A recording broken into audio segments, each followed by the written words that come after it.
네, 하재누리 전문가와 함께하는 파워 시스템 시간입니다. 시스템으로 시장을 보도록 하겠습니다. 하재누리 전문가입니다. 전문가님 안녕하세요.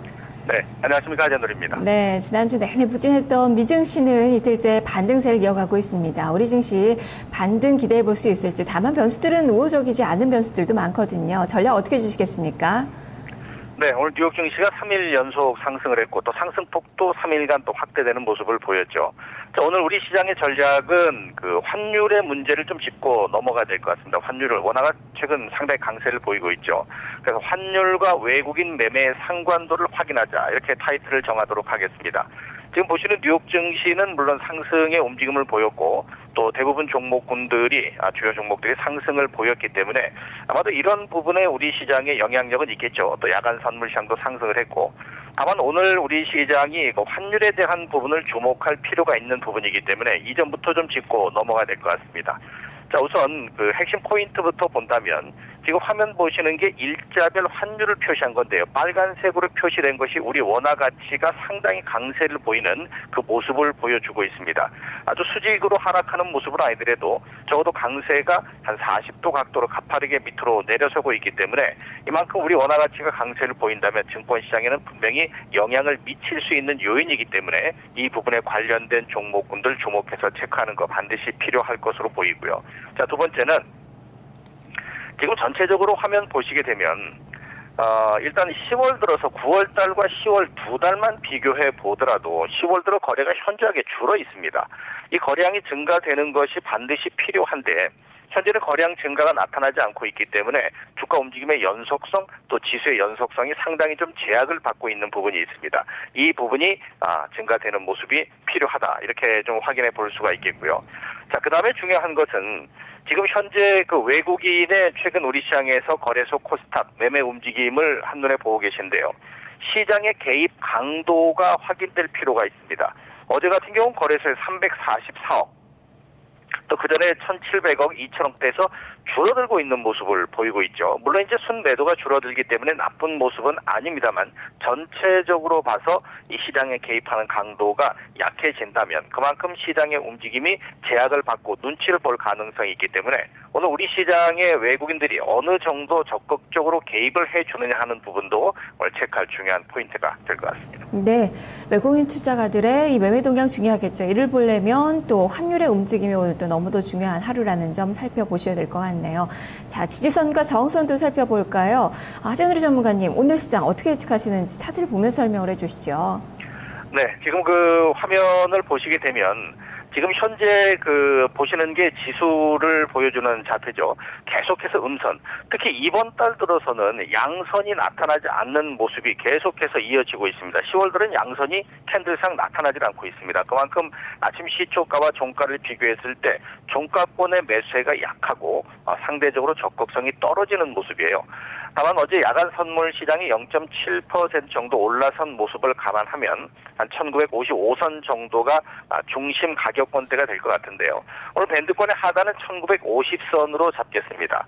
그리고 상단 부분은 여기 보시게 되면 몸통이 파랗게 형성된 캔들이 갭을 만든 부분이 있고 이 시초가가 1961선 정도 됩니다. 적어도 여기까지는 되돌림이 좀 나와줘야만 요 밑에 있는 수급선과 21선의 중심 가격권 위로 지수가 올라설 수 있고 그래야만 에너지가 유입될 수 있는 핑계거리가 만들어질 수 있습니다. 따라서 밴드권의 하단은 1950, 상단은 1961선으로 설정을 하겠습니다. 네, 오늘도 좁은 움직임이지만 위쪽을 바라보셨네요. 자, 그러면 전략을 좀 세워볼까요? 주식과 현금 비중 어느 정도 비중이 적절하겠습니까? 큰 변화는 두진 않겠습니다.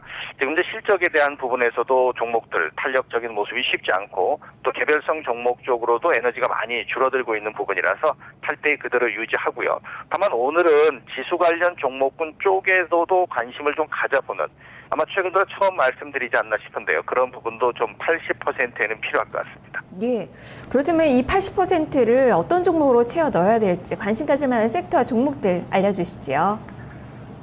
일단 원화 강세 부분에 따른 내용에서는 대한항공부터 우선 좀 보도록 하겠습니다. 실적 호전 종목이라는 타이틀을 달아서 볼 건데요. 대한항공은 실적 호전이 예상되는 종목이기도 하고 워낙 강세 수혜로서 늘상 평가되는 종목이죠.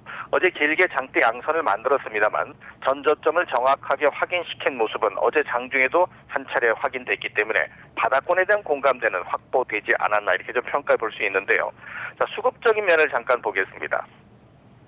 자, 수급적인 면을 보게 되면 어제 모처럼 기관 쪽의 매수가 강했는데 연기금과 투신권, 최근 우리 시장은 연기금 투신권의 움직임이 상당 부분 좌우하는 영향력을 행사하기 때문에 그 부분에 연결돼 있다는 점이 의미가 있게 평가될 수 있겠고요. 특히 현재 매물대 지금 분홍색으로 표시된 이 막대 그래프 오른쪽 왼쪽 있는 이 부분이 있죠. 요게 매물대를 표시하는데 이 매물대 안착이 시도되면 곧바로 수급선이 회복될 수가 있습니다. 따라서 오늘 관심을 가져볼 만한 상황에 있다라고 말씀을 드리겠고요. 두 번째 종목은 LG화학입니다. 화면 보시는 대로 LG화학은 화면 조금 늘려볼게요. 자, 이렇게 보시면 저점을 지난 5월, 6월 달에 본다면 꾸준하게 높아지는 상황을 보여주고 있고 최근 들어서 이 저점의 움직임에서 거래가 좀 수반되고 있죠. 특히라도 오후장 시장에서 보면은 거래가 좀 늘어나는 상황을 진행하고 있습니다. 그만큼 저점, 바닥에 대한 가능성을 확인시켜주는 모습이고요. 아마 이제 3분기 이후에는 실적에 대한 기대치가 조금은 더 확대되지 않겠느냐 이렇게 평가될 수 있는 부분이라는 점 주목하셔야 되겠고 수급적인 면을 좀 살펴보게 되면은 지금 사실 LG화학 같은 경우도 외국인 쪽의 매수보다는 기관 쪽의 매도가 좀 상대적으로 많기 때문에 조금 움직임이 둔한 모습은 있습니다만 수급 주체가 존재하고 있다는 점은 그만큼 현재 시점이 중요하다 이렇게 볼 수 있는 내용으로 두 종목 제시를 해드리겠습니다. 예, 알겠습니다. 말씀 잘 들었습니다.